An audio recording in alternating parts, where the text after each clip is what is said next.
Radio Côte d'Ivoire, les sports d'ici et d'ailleurs.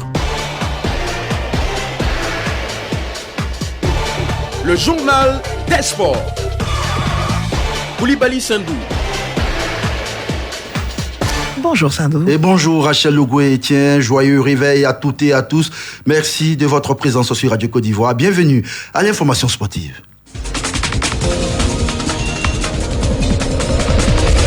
Nous sommes en direct d'Abidjan, plateau. APACOF, activité physique adaptée en période de confinement, c'est la trouvaille de la Confédération africaine des randonnées pédestres en collaboration avec la direction technique nationale de la Fédération ivoirienne des randonnées pédestres en abrégé FIRAP. APACOF est un programme d'activité physique individuelle fonctionnelle via les réseaux sociaux qui a pour but de lutter contre la sédentarité et les maladies métaboliques en période de confinement. Cette plateforme APACOF a été lancée mercredi au siège de la Fédération ivoirienne des randonnées pédestres dans la commune de Yopougon et sans Marie-Laure, la première responsable de la Confédération africaine des randonnées pédestres, par ailleurs présidente de la FIRAP, elle donne des précisions sur l'utilité du dit projet.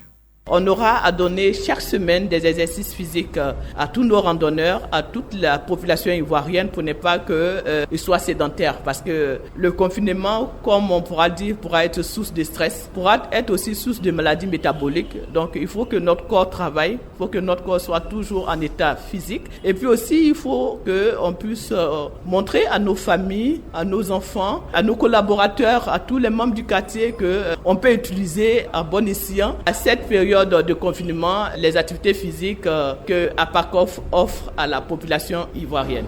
APACOF s'adapte à toute couche d'âge, à toute tranche d'âge, à tout le monde.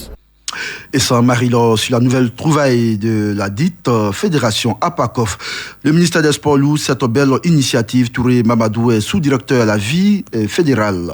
En situation exceptionnelle, mesure exceptionnelle, nous ne pouvons qu'encourager la Fédération ivoirienne des randonnées pédestres dans ce sens-là. Parce qu'il est difficile pour les athlètes en ce temps-ci-là, où toutes les activités sportives sont interdites. Il faut bien trouver quelques astuces pour maintenir la forme physique. Et nous encourageons la FIRAP dans ce sens-là. Et je crois que c'est une très bonne idée. Et suite à la décision du Conseil national de sécurité rendant obligatoire le port de masque dans le Grand Abidjan, la FIRAP a offert 1500 cache-nez aux randonneurs d'Abidjan, en plus des kits sanitaires du ministère des Sports, des actions fortement appréciées par les présidents de Ligue d'Abidjan qui ont réceptionné ces dons au nom de leurs membres.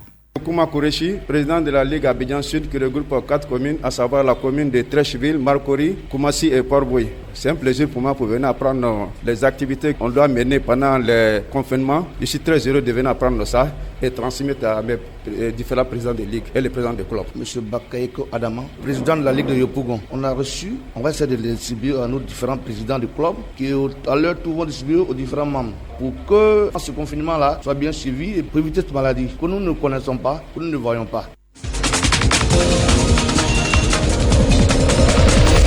La direction l'Europe, les 2 premiers joueurs de la Série A italienne à avoir été déclarés positifs au Covid-19, Daniel Rugani et Blaise Matuidi, ne portent plus la maladie.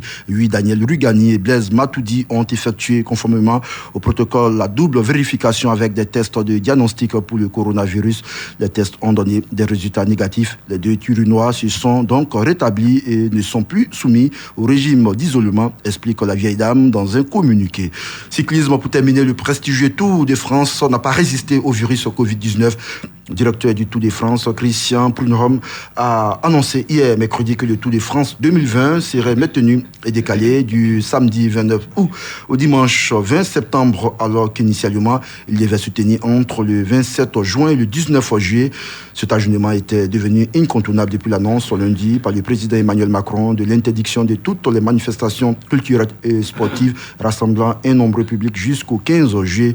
Le dirigeant a précisé que le parcours de l'épreuve ne serait pas modifié avec un départ de Nice et une arrivée à Paris. En conséquence, l'Union cycliste internationale UCI a dû complètement revoir son calendrier pour la rentrée 2020 dévoilé dans un communiqué. Voilà qui marque la fin de ce journal des sports. Merci de nous avoir suivis.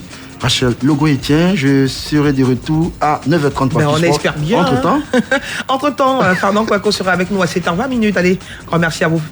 Merci. Salut.